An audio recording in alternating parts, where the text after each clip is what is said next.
शनशन को समझ में नहीं आ रहा था कि आखिर जू शाओ को उसके लिए क्यों हायर किया गया था और ये कब हुआ था। जू शाओ कहती है जिस वक्त उसके पैर में चोट लगी थी, उसके पैर में मोच आ गई थी, उसी वक्त उसे हायर किया गया था। शनशन को तो फेंग की तरफ से एक के बाद एक सरप्राइज मिल रही थी। बहुत सोचने के बाद शनशन फेंग को कॉल करके इस बारे में पूछती है तो फेंग कहता है जिस दिन उसके पैर में मोच आ गई थी उस दिन वो बहुत ज्यादा डर गया था। उसके लिए वो और उसकी बहन बहुत इम्पोर्टेंट है। अगर फ्यूचर में दोनों को एक साथ कुछ हो जाता तो वो जल्दी से ब्लड का जुगाड़ कहाँ से करता, इसीलिए उसने जू शाओ को हायर किया था। बात करते करते आज फेंग शनशन को समझा ही देता है कि वो उसे चुपके से देख सकता था और फिर बाद में उसे दिखा भी देता है कि वो कहाँ से उसे देख पाता था। फेंग शनशन को बता देता है कि ये सिलसिला कहाँ से शुरू हुआ था, वो कैसे हर रोज लंच टाइम पे उसी के साथ बैठ के खाना खाता था। उसने उसे खुश होते हुए देखा था, दुख पाते हुए देखा था, रोते हुए भी देखा था। इसी तरह से वो उसके साथ हर रोज थोड़ा थोड़ा करके अटैच होता गया। शनशन कहती है तब तो उसने उसको उटपटांग डांस करते हुए भी देखा था। वो उससे पूछती है क्या बाहर की आवाज अंदर से सुनाई देती है, तब फेंग कहता है नहीं,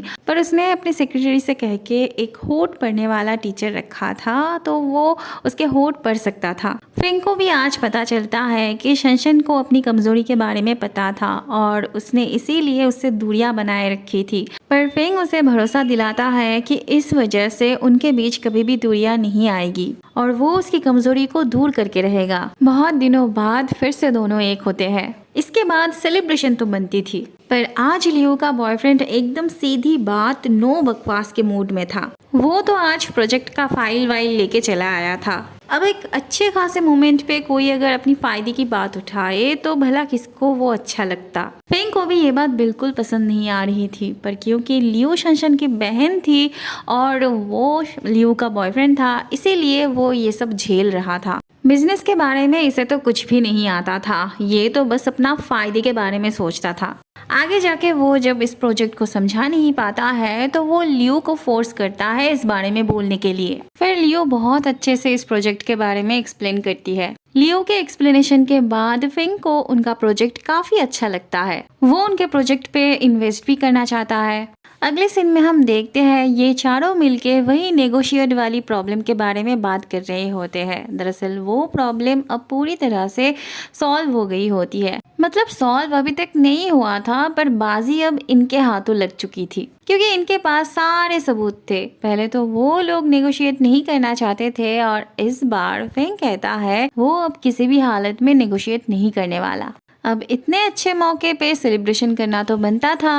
अगले सीन में हम देखते हैं तीनों जोड़ी मिलके बहुत अच्छे से डांस कर रहे होते हैं और शनशन ने तो खास करके फेंग के साथ डांस करने के लिए डांस क्लास भी ज्वाइन की थी। लीशुआ शनशन की मेहनत को अप्रिशिएट करती है, पर जिंगशी के लिए सबसे अच्छा अगर कोई डांस कर सकता था इस दुनिया में तो वो बस उसकी लीशुआ ही थी। अगले दिन फेंग ने बस लियो को बुलाया होता है प्रोजेक्ट के बारे में बात करने के लिए। वो बस लियो पे इन्वेस्ट करना चाहता था, ना कि लियो के बॉयफ्रेंड पे। लियो कहती है ऐसा कैसे हो सकता है, वो एक आम एम्प्लॉय होके इतनी बड़ी प्रोजेक्ट की जिम्मेदारी कैसे ले सकती है। उसके ऑफिस में और भी बहुत सारे एम्प्लॉय थे जो उससे भी कहीं ज्यादा कैपेबल थे। अगर वो इस प्रोजेक्ट में काम करेगी तो बाकी सब क्या कहेंगे। फेंग कहता है इस प्रोजेक्ट का आइडिया उसके बॉयफ्रेंड का तो नहीं हो सकता और इस प्रोजेक्ट में जो लिखा हुआ है ये भी वो नहीं लिख सकता, ये उसी ने लिखा था ना। लियो हाँ कहती है तो फेंग कहता है जब इस प्रोजेक्ट का आइडिया उसका था, जब इसके बारे में उसी ने लिखा था, तो फिर इस प्रोजेक्ट की जिम्मेदारी वो क्यों नहीं ले सकती, उसका हक बनता है। वो जरा सोच के देखे, अगर ये प्रोजेक्ट सक्सेसफुल होता है तो उसे अपने बॉयफ्रेंड के भरोसे नहीं रहना पड़ेगा। ऐसी अपॉर्चुनिटी लियो भी खोना नहीं चाहती थी तो वो राजी हो जाती है। अगले दिन शनशन फेंग से कहती है उसे लियो के लिए इन्वेस्ट करने की जरूरत नहीं है, वो बस उसकी बहन है इसीलिए उसे इतना करने की जरूरत नहीं है। फेंग कहता है लियो उसकी बहन है, इस वजह से वो उस पर इन्वेस्ट नहीं कर रहा है। वो एक बिजनेसमैन है तो अपना फायदा देखकर ही उसने ये फैसला लिया है। और वैसे भी लियो का प्रोजेक्ट काफी अच्छा है, अगर ये सक्सेसफुल होता है तो उन्हें काफी फायदा होगा। शनशन पूछती है अगर प्रोजेक्ट सक्सेसफुल नहीं हुआ तो, अगर उन्हें फायदे की जगह लॉस हुआ तो। फेंग कहता है बिजनेस में रिस्क लेना नॉर्मल सी बात है और ये हर बिजनेसमैन को लेना पड़ता है।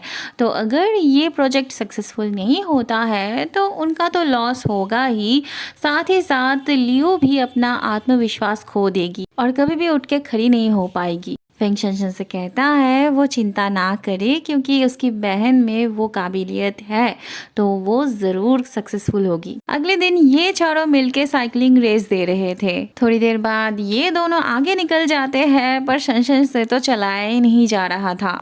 बाद में लीशुआ देखती है जेंगशी को एक कोरियन एक्ट्रेस ने डिनर के लिए इनवाइट किया था। जब तक लीशुआ ने जेंगशी के प्रपोजल को एक्सेप्ट नहीं किया था तब तक वो इनडायरेक्टली अपनी नाराजगी दिखाती थी, पर अब तो वो उसकी ऑफिशियल गर्लफ्रेंड थी इसलिए वो डायरेक्टली अपनी नाराजगी दिखाती है। वो जेंगशी से कहती है उसने अभी तक इस एक्ट्रेस को क्यों नहीं बताया कि उसकी गर्लफ्रेंड है। जेंगशी कहता है वो कैसे उसे यूं ही बताने जाएगा कि उसकी गर्लफ्रेंड है, उसने तो बस उसे नॉर्मल तरीके से ही डिनर पे इनवाइट किया है, उसकी इंटेंशन गलत तो नहीं लग रही है ना। बल्कि अगर वो अपनी गर्लफ्रेंड के बारे में बताएगा तो उसको ये बात गलत लग सकती है। वो सोचने लगेगी कि भला वो क्यों उसे अपनी गर्लफ्रेंड के बारे में बता रहा है, बिना उसके इंटेंशन जाने वो कैसे यूं ही अपनी गर्लफ्रेंड के बारे में बात उठाएगा। पर लीशुआ को कुछ समझना ही नहीं था, वो नाराज होकर वहाँ से चली जाती है। घर आके शनशन को भी फेंग के एक्स गर्लफ्रेंड्स के बारे में जानना होता है। फेंग इस बारे में बात नहीं करना चाहता था पर फिर भी शनशन उसे बार बार इंसिस्ट करने लगती है।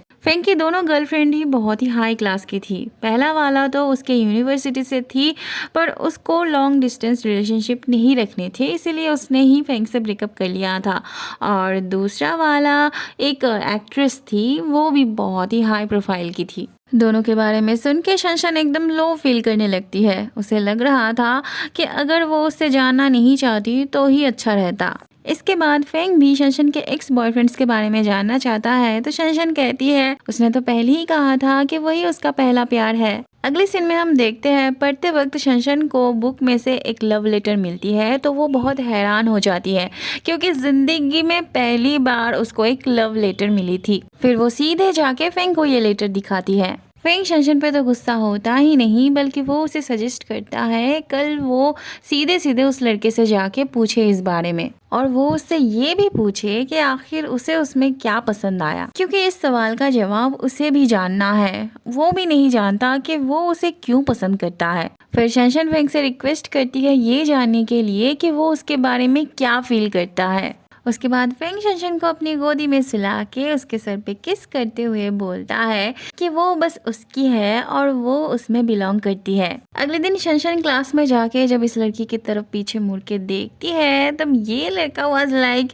ये मुझे क्यों घूर घूर के देख रही है। वो तो शनशन को जैसे इग्नोर ही कर रहा था। अब इस लड़के को ऐसा करते हुए देख शनशन को तो कुछ भी समझ में नहीं आ रहा था, पर शनशन की ये हालत देख के ये लड़की पता नहीं क्यों हंस रही थी। बाद में शनशन उस लड़के से इस बारे में अलग से पूछती भी है पर वो लड़का कहता है नहीं तो वो क्यों उसे लव लेटर देने जाएगा, और उसने उस लव लेटर को किताब के अंदर नहीं बल्कि किताब के ऊपर रखा था और वो भी उसके पास जो बैठती थी उसे लिखा था उसने लव लेटर। ये सुन के शनशन को तो बहुत बड़ा झटका लगता है। वह फेंग शनशन के मैसेज का इंतजार कर रहा था। फिर शनशन जब असली बात बताती है तब फेंग को भी बहुत बड़ा झटका लगता है। फेंग तभी उससे मिलने चला आता है। शनशन को अपसेट देख के फेंग उससे पूछता है वो अपसेट क्यों है। इसलिए क्योंकि वो लव लेटर उसके लिए नहीं थे। शनशन एक्साइटेड होके कहती है नहीं बिल्कुल नहीं, वो भला क्यों इस वजह से अपसेट होने जाएगी, पर उसे जो ये बेकार में ह्यूमिलेट होना पड़ा इसकी भरपाई कौन देगा। उसे ये बात बहुत परेशान कर रही है। फेंग कहता है उस लड़के ने उससे कहा था ना कि उसने उस लव लेटर को किताब के ऊपर रखा था, पर उसे वो लव लेटर उसके किताब के अंदर मिली थी।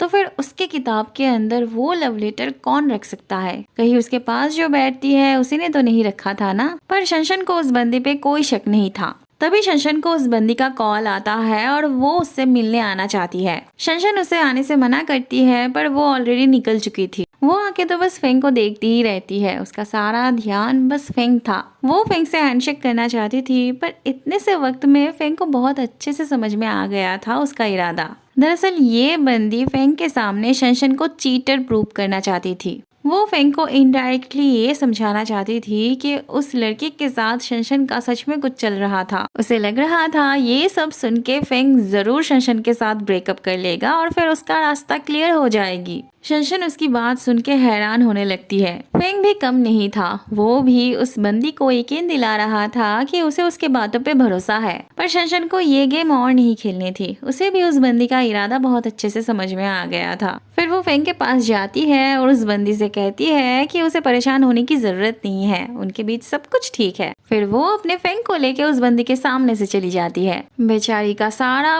प्लान वेस्ट हो गया। अगले सीन में हम देखते हैं ये सब मिलके घूमने आए होते हैं। बहाने के तौर पे फेंग कहता है शनशन अपनी एग्जाम में पास हो गई है, इसी खुशी में वो सब यहाँ पे घूमने आए हैं। पर लीशुआ को थोड़ा डाउट होता है, बाद में वो उन पे यकीन कर लेती है। इसके बाद लीशुआ के साथ साथ हमें भी पता चलता है कि दरअसल ये जेंगशी का आइडिया था और ये लोग जेंगशी के साथ उसका पैचअप कराने ले आए थे। लीशुआ गुस्सा होके जब जाने लगती है तब जेंगशी उसे रोकता है। वो अपना प्यार समझाने के लिए लीशुआ के सामने उसके सारे एक्स गर्लफ्रेंड्स की दी हुई गिफ्ट्स को जलाना चाहता है।